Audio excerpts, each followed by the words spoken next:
சமீபத்தில் வெளிவந்து திரையில் வெற்றிகரமாக ஓடிட்டுருக்கிற அமரன் திரைப்படத்தோட விமர்சனத்தை கதையில் கதாபாத்திரம் பகுதியில் பார்க்க போகிறோம். ஜேஆர் டிவைன் ப்ளஸ் நேயர்களுக்கு அன்பு வணக்கம். நம்ம சேனலை முதல் முறையாக பார்க்குறவங்களா இருந்தால் நம்ம சேனலில் இந்த பகுதியோட பேர் கதையில் கதாபாத்திரம். ஒரு செய்தியாக இருக்கலாம், ஒரு படமாக இருக்கலாம், ஒரு புஸ்தகமாக இருக்கலாம், அந்த லிட்ரேச்சராக இருக்கலாம், அன்றாட வெளிவர செய்தியாக இருக்கலாம்.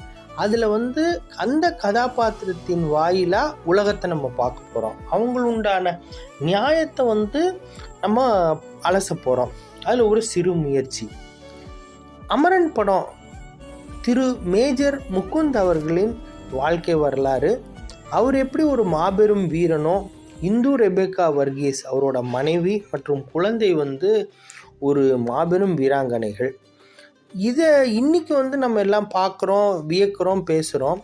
இது நடந்த காலகட்டங்கள்லேயே இதை டிவிலையும் செய்தித்தாளில் வெளிவந்தப்போ இதை வியந்து என்னோடய குடும்பத்துக்கு நான் பகிர்ந்தேன். மற்றவங்ககிட்ட நிறையா பேர்கிட்ட பேசினேன் நான்.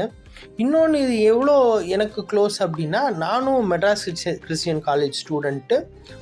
அந்த காலகட்டங்களில், அதாவது மேஜர் முகுந்த்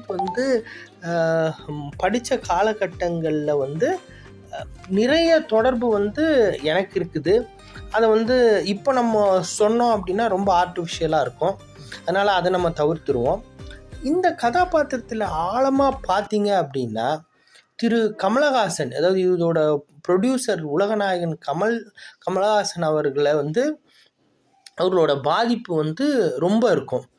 திரு ராஜ்குமார் பெரியசாமி டைரக்டர் ரொம்ப அழகாக அன்பே சிவம், விஸ்வரூபம் பார்ட் 1 பார்ட் 2 இருக்கட்டும், அதில் உள்ள நியாயங்களை அழகாக ப்ரொஜெக்ட் பண்ணியிருப்பார்.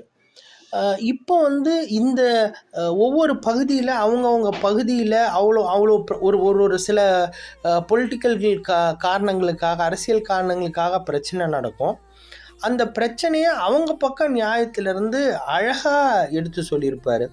முக்கியமாக ஒரு டைலாக் நீங்கள் பார்க்க போகிறோம். அவங்க ஹீரோவும் ஹீரோயினும் பேசிப்பாங்க. ஏன் இப்படி இவ்வளோ சண்டை நடக்குது, இவ்வளோ பேர் சாகிறாங்க அப்படின்னும்போது ஒரு அழகாக சொல்லுவார், பேச வேண்டியவங்க பேசணும், நம்ம பேசி என்ன பண்ணுறது அப்படின்வார். இதிலெல்லாம் எவ்வளோ ஆழமான உண்மை இருக்குது அப்படின்றது வரலாறு நல்லா தெரிஞ்சவங்களும் மனிதநேயம் பேசுகிறவங்களுக்கும் புரியும். இதை பற்றி இன்னும் ஒரு ஆழமாக பேசணும் அப்படின்னா அது ஒரு நெகட்டிவ் விமர்சனத்துக்கு உள்ளாகுன்றனால நான் தவிர்க்கிறேன். இந்த படத்தை எல்லாரும் பார்க்கணும். எல்லாரோட நியாயத்தையும் பொதுவாக பார்க்கணும். அப்போ பொதுவாக பார்த்தோம் அப்படின்னா தான் மனிதநேயம் வளரும். நம்ம எல்லாம் உலகத்தில் எல்லாருமே அமைதியாக வாழ முடியும். இந்த காணொளி உங்களுக்கு பிடிச்சிருக்கும் நான் நம்புகிறேன்.